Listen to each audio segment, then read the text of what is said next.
Bonsoir et merci de nous ouvrir vos portes pour une rencontre poétique. Un peu de douceur dans un monde brut. Installez-vous confortablement. Bon sabbat chez vous, saison 8 commence maintenant.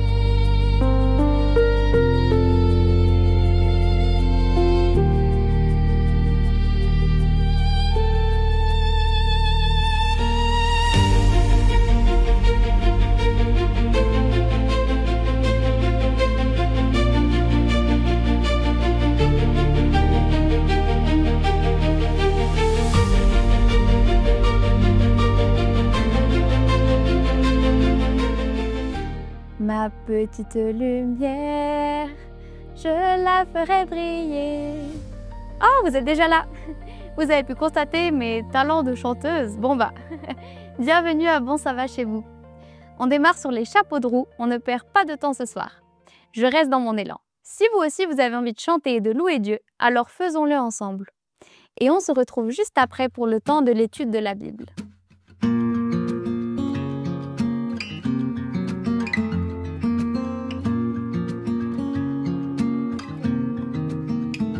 La voix du Seigneur m'appelle. Prends ta croix, viens et suis-moi. Je réponds, Sauveur fidèle, me voici, je suis à toi. Jusqu'au bout, je veux te suivre dans les bons, les mauvais jours, à toi pour mourir et vivre, à toi Jésus pour toujours.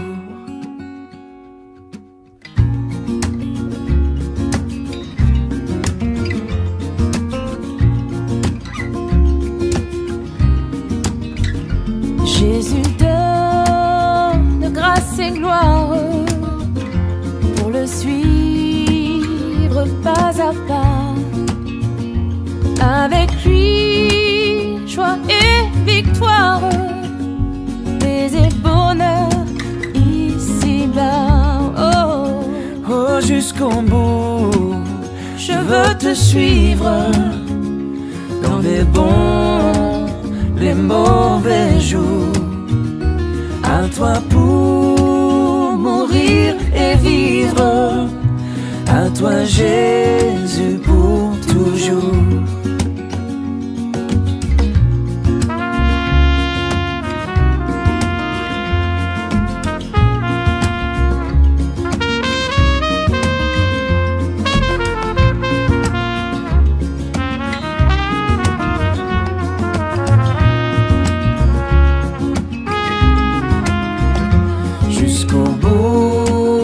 Je veux te suivre dans les bons, les mauvais jours, à toi pour mourir et vivre, à toi Jésus pour toujours.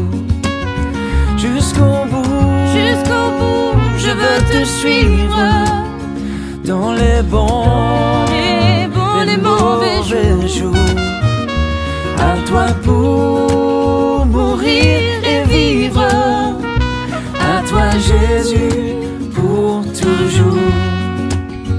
Oui, à toi pour mourir et vivre, à toi Jésus pour toujours. oh.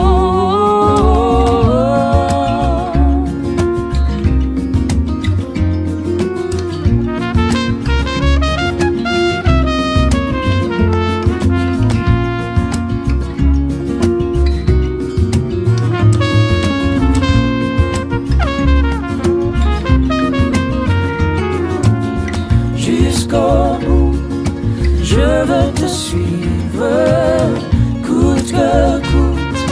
Je veux te suivre jusqu'au bout. Je veux te suivre, coûte que coûte. Je veux te suivre.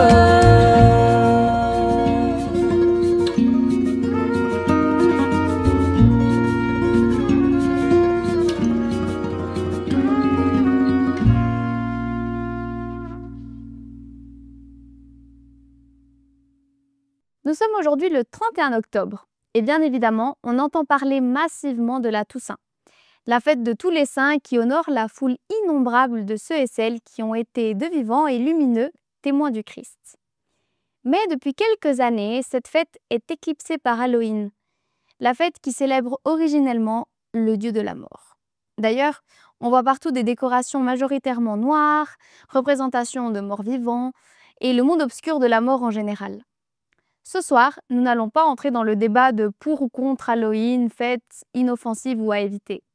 Le pasteur Léo Lopez va objectivement nous présenter le psaume 115, qui parle très clairement des morts. Car ce qui compte, ce n'est pas ce que chacun pense, mais ce que Dieu dit. Alors écoutons Léo, le cœur ouvert à la vérité, la seule, celle qui vient de Dieu. Et que ce soir, tout particulièrement, il nous bénisse durant l'étude de sa parole.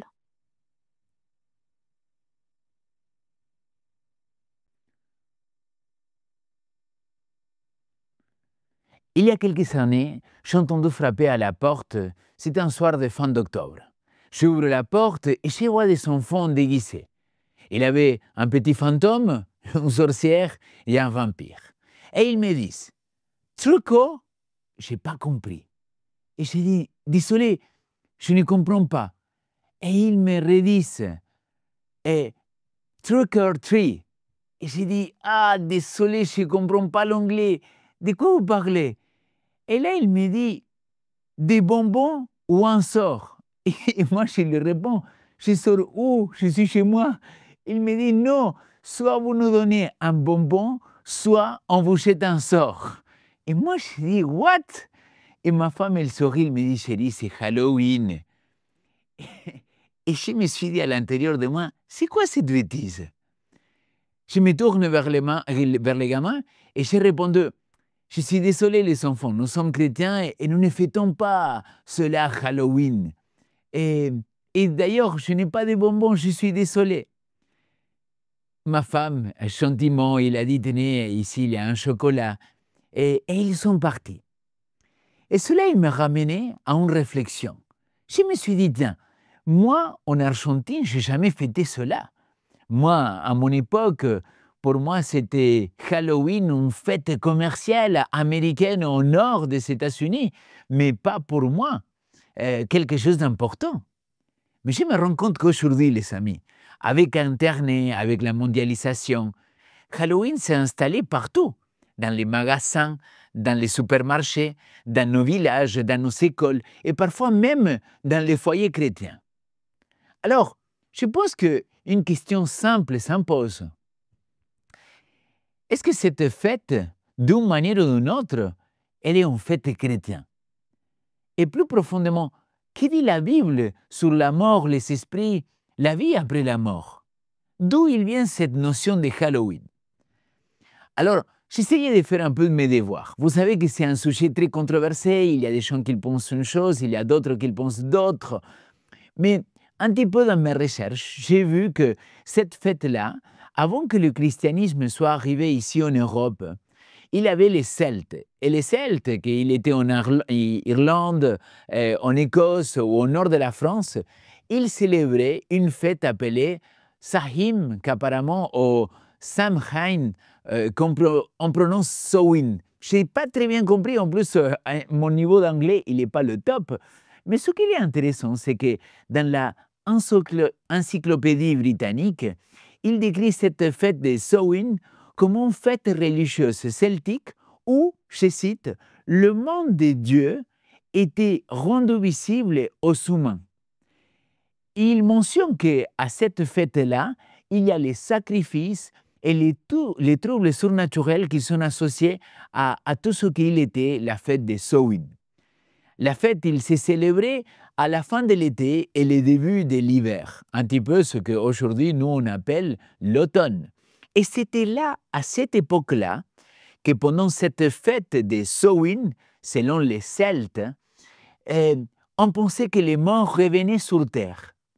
On portait des masques pour ne pas être reconnus par les esprits, on allumait des feux pour les éloigner et on laissait de la nourriture pour apaiser les âmes errantes.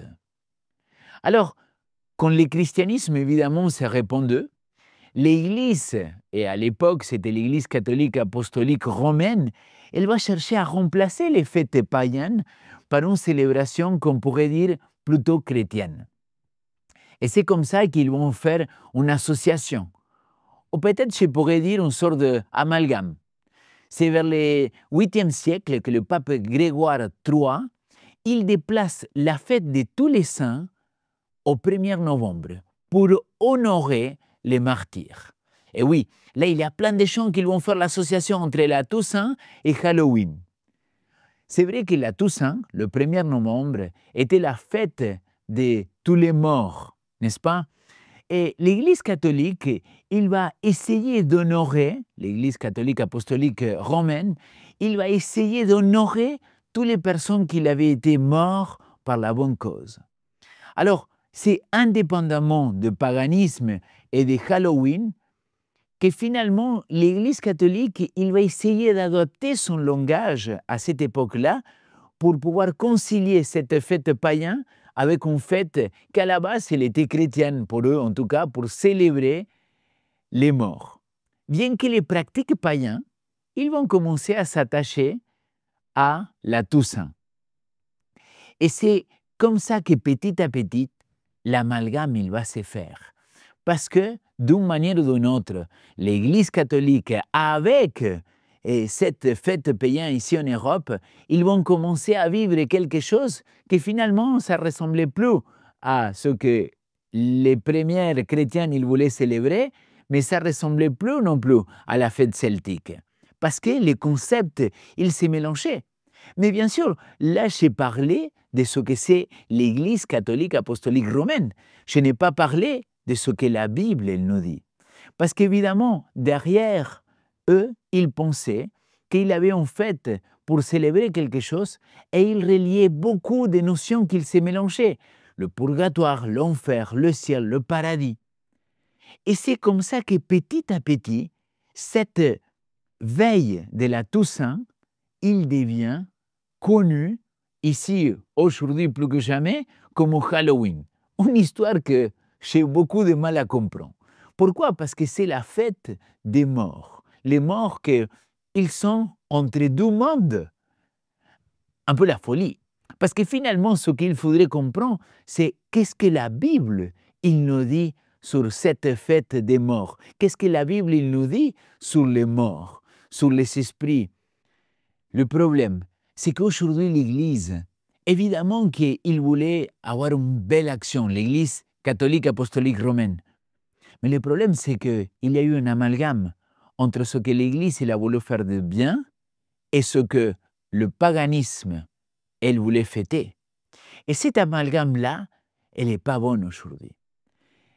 La parole de Dieu, en Éphésiens chapitre 5, versets 10 et 11, il nous dit « Sachez discerner ce qui est agréé du Seigneur et ne vous associez pas aux œuvres stériles des ténèbres, mais plutôt dévoilez-les. » Quelque part, mes amis, ce que j'essaye de faire ce soir, c'est nous rendre conscient que cette célébration, pour moi, il n'est rien de biblique. Peu importe si c'est cette fête païenne celtique, peu importe si c'est la fête qu'il vient du Mexique, parce que vous savez que de l'autre côté de l'océan, il avait la fête des morts, la fiesta de todos los muertos au Mexique. C'est là qu'on va fêter, selon les traditions mayas et les incas, qu'ils vont mettre des bougies, des décorations pour les morts, des fleurs, de la nourriture, des photos. Et de leur côté, ils croyaient aussi que c'était les âmes qui erraient quelque part, des personnes qui s'étaient morts, qu'ils revenaient une fois par an visiter les proches. Mais mes amis, je suis navré. Mais peu importe que ce soit une fête de l'Église catholique apostolique romaine pour tous les saints, soit que c'est une fête celtique ou la fête de todos los muertos, de tous les morts, je suis navré. Mais dans aucun cas, cela il représente ce que la Bible il nous dit sur l'état des morts. Et nous, dans l'Église adventiste de 7e jour, nous avons une croyance fondamentale qui est basée sur quel est l'état des morts, d'où il vient et qui ils sont ces personnes-là.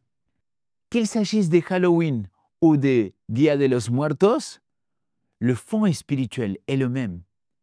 On célèbre la mort, on communique avec les morts et on leur attribue un pouvoir. Mais la Bible nous enseigne exactement l'inverse, les amis. Regardez ce qu'il nous dit la parole. Les vivants, en effet, savent qu'ils mourront, mais les morts ne savent rien. Pour eux, il n'y a plus de salaire, puisque leur souvenir est oublié. Ecclésiaste chapitre 9, verset 5. Les morts ne parlent pas, les morts ne pensent pas, les morts ne reviennent pas. Ils dorment en attendant le jour de la résurrection. Et le psaume 115, c'est un texte magnifique qui nous rappelle cette réalité biblique. Comme vous le savez, à Espoir Média, on est en train d'étudier les psaumes depuis le début de l'année. Et il me semble que le psaume 115, il y a une vérité derrière cela.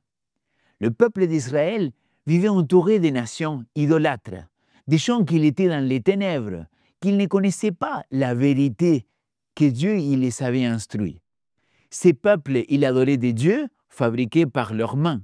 Et dans le psaume 115, on parle de tous ces adorateurs, de ces faux dieux, de ces statues en bois, en pierre ou en n'importe quel métal. Ce qu'il est vrai, c'est que dans le psaume 115, le verset 1 et 2, il dit « À cause de ta fidélité, à cause de ta loyauté, nous te louons. Pourquoi les nations dirent-ils « Où donc est leur Dieu ?» Notre Dieu est au ciel. Il fait tout ce qu'il veut. Leurs idoles sont de l'argent et de l'or, œuvre des mains humaines. Elles ont une bouche, elles ne parlent pas. Elles sont des yeux, elles ne voient pas. Elles sont des oreilles, mais n'entendent pas. Elles sont un nez, mais elles ne sont pas. Et plus tard, dans le verset 17 et 18, le même psaume, le 115, il dit « Ce ne sont pas les morts qui louent le Seigneur, Yahvé, ni aucun de ceux qui descend dans les lieux de silence. Mais nous bénissons le Seigneur dès maintenant et pour toujours. » Le psaume 115, versets 17 et 18, il nous laisse un message très clair, mes amis. Les idoles sont morts. Les morts ne savent rien. Mais notre Dieu est vivant. C'est pour ça que nous ne pouvons pas le représenter par des fêtes païens ni par des idoles. Les hommes fabriquent des dieux et leur image. Mais Dieu, lui, il nous a façonnés à son image et à sa ressemblance. Il veut que nous vivons dans la lumière et pas dans la peur ni dans les ténèbres. Et les amis, en plus, dans le Nouveau Testament, il y a amené ce message-là. Jésus, le vivant parmi les morts, quand le monde s'amuse avec les symboles de la mort, nous, chrétiens, nous célébrons la mort. Je pense qu'il y a un problème là. Je pense qu'il y a quelque chose qui nous échappe. Moi, je dis souvent, comment nous pouvons fêter une fête, soit Halloween, soit la Toussaint, soit la fête de tous les morts au Mexique, peu importe, comment on peut célébrer la mort alors que nous prêchons le Dieu qui a vaincu la mort. Nous prêchons Jésus-Christ ressuscité. Et surtout, comment on peut fêter la mort quand Romains chapitre 6, verset 23, il nous dit « Car le salaire du péché, c'est la mort. Mais le don de la grâce, le don de Dieu, c'est la vie éternelle en Jésus-Christ, notre Seigneur. » Romains chapitre 6, verset 23. En plus, le même apôtre Paul, il va nous parler, il va nous expliquer à quel point la mort, aujourd'hui, il n'a plus de pouvoir. Comment pouvoir célébrer une fête à la mort ou à ceux qui sont morts quand je suis en train de servir et d'adorer le Dieu vivant? Corinthiens, chapitre 15, verset 51, c'est la première épître aux Corinthiens, il dit « Je vais vous dire un mystère.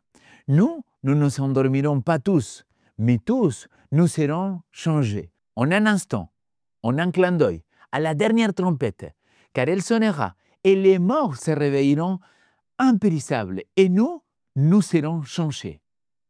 Il faut en effet que le périssable revête l'impérissable et que le mortel revête l'immortalité. Lorsque le périssable aura revêtu l'impérissable et que le mortel aura revêtu l'immortalité, alors ça sera accompli la parole qu'il est écrite. La mort a été engloutie dans la victoire. Mort, où est ta victoire? Mort, où est ton aiguillon? Mes amis, Jésus, il est mort, oui, parce que c'était la conséquence des péchés, la mort. Mais s'il était mort, ce n'est pas parce que lui, il a péché, sinon parce qu'il a porté les péchés de toute l'humanité.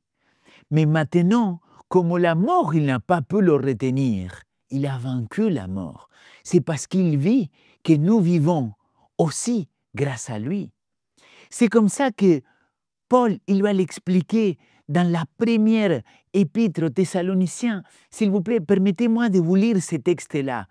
Il va dire, chapitre 4, verset 13, « Nous ne voulons pas, frères et sœurs, que vous soyez dans l'ignorance au sujet de ceux qui sont morts, afin que vous ne soyez pas dans la tristesse comme les autres, qui n'ont pas d'espérance. En effet, si nous croyons que Jésus est mort et qu'il est ressuscité, nous croyons aussi que Dieu ramènera par Jésus avec lui ceux qui sont morts. Voici ce que nous déclarons auprès de la parole du Seigneur. Nous le vivons. Restez pour le retour du Seigneur. Nous ne dévançons pas ceux qui sont morts. En effet, le Seigneur lui-même, avec un signal donné à la voix d'un archange et au son de la trompette de Dieu, descendra du ciel. Et ceux qui sont morts en Christ ressusciteront d'abord. Et ensuite, nous, qui serons encore en vie, nous serons tous ensemble enlevés avec eux sur les nuées, à la rencontre du Seigneur dans les airs. Et ainsi, nous serons toujours avec le Seigneur. Encouragez-vous donc les saints et les autres par ces paroles. Voilà ce qu'il nous disait la seconde 21 dans cette traduction-là. Il est tellement clair ce que l'apôtre il a voulu dire. Nous, les vivants, on ne dévancera pas les morts, mais les morts seront ressuscités. Les morts, ils sont nulle part. Les morts, ils ne sont pas dans le ciel. Les morts, ils ne sont pas dans un purgatoire. Les morts, ils se sont endormis. Comme il dit le livre d'Ecclésiaste, les morts ne savent rien. Comme il dit le livre des Psaumes, chapitre 115, verset 17, les morts ne louent pas l'Éternel parce qu'ils sont endormis, parce qu'il attend le réveil de notre Seigneur Jésus-Christ. Et c'est pour ça que fêter ou faire une fête pour les morts, soit Halloween, soit la Toussaint, ou soit la fête de tous les morts, je m'en fiche, les amis. Cela n'est pas biblique. Cela ne rentre pas dans le discours d'un Christ qui a vaincu la mort et qu'il est vivant. Alors, comment tu peux permettre que tes enfants, ils célèbrent Halloween? Désolé, peut-être que je ne devais pas aller si loin, mais c'est tes affaires avec le Seigneur. Mais comme il nous a dit Paul aux Éphésiens, s'il te plaît, essaye de regarder quelle est la logique des choses. Essaye de te tourner et célébrer plutôt la lumière, la vie et pas la mort. C'est pour ça que nous, en tant que chrétiens, on ne peut pas craindre les esprits. Parce que l'Esprit de Dieu habite en nous. Et c'est lui qu'il est bien plus grand que la mort. Célébrer la mort, c'est célébrer le péché. Mais célébrer Jésus, c'est célébrer la victoire, la vie, l'espérance. Alors, mon cher ami, dans cette veille de Halloween, le monde se tourne vers les ténèbres, vers la peur, vers les esprits, vers les démons. Mais nous, peuple de Dieu, nous devons nous tourner vers la lumière, vers la vie, que c'est notre Seigneur Jésus-Christ. Mais nous, les vivants, nous bénissons le Seigneur dès maintenant et pour toujours. Psaume 115, verset 18. Nous ne cherchons pas les morts, car le Dieu vivant nous a déjà trouvés. Nous ne craignons pas les esprits mauvais ni les bons, car le Saint-Esprit maintenant vit avec nous. Et nous ne célébrons pas les ténèbres, car nous marchons dans la lumière de la résurrection et de la vie éternelle grâce à notre Seigneur Jésus-Christ. Cher ami, je voulais te souhaiter un bon sabbat et te dire, retourne à la parole, retourne à la lumière, retourne à ce Dieu qu'il t'invite à célébrer la vie et pas la mort. Je vous souhaite un bon sabbat chez vous.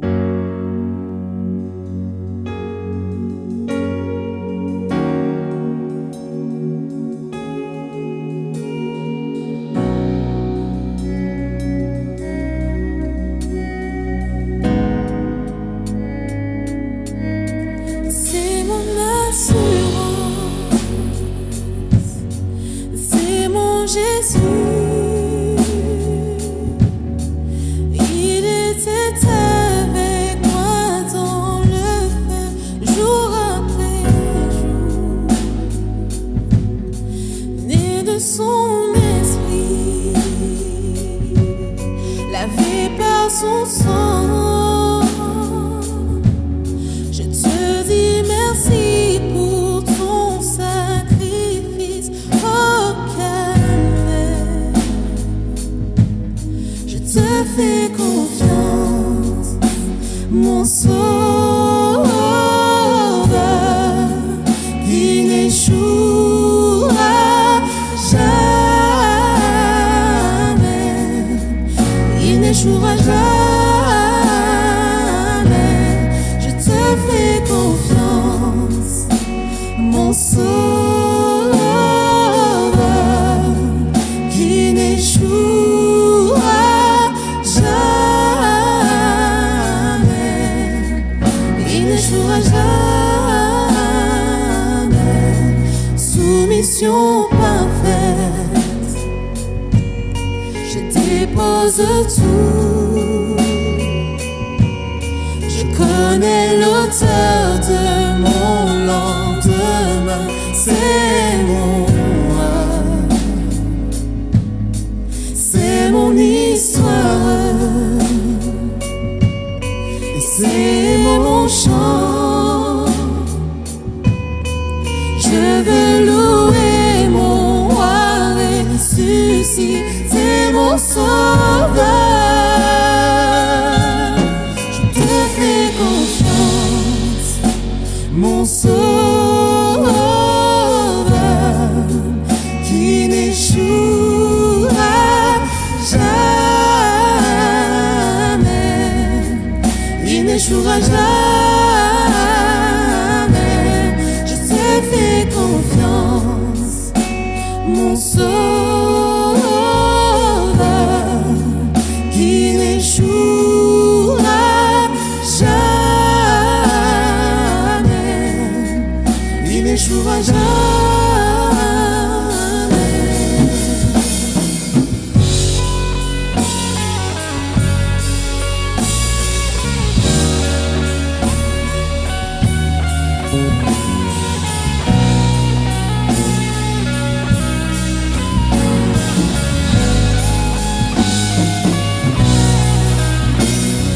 J'ai cherché Dieu, il m'a répondu. J'ai cherché Dieu, il m'a répondu. J'ai cherché Dieu, il m'a répondu.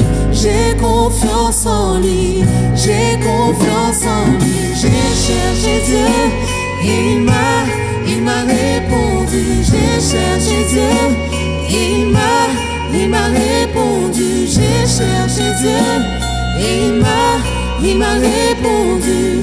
J'ai confiance en lui, j'ai confiance en lui, oui. Mon sauveur, qui n'échouera jamais. Il n'échouera jamais. Je te fais confiance, mon sauveur, qui n'échouera jamais. n'échouera jamais.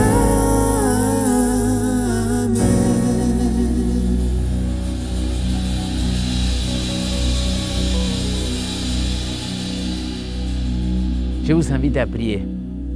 Père éternel, merci beaucoup Seigneur, parce que dans ta parole, nous comprenons que toi, tu es le Dieu de la vie, que la mort, c'est la conséquence des péchés.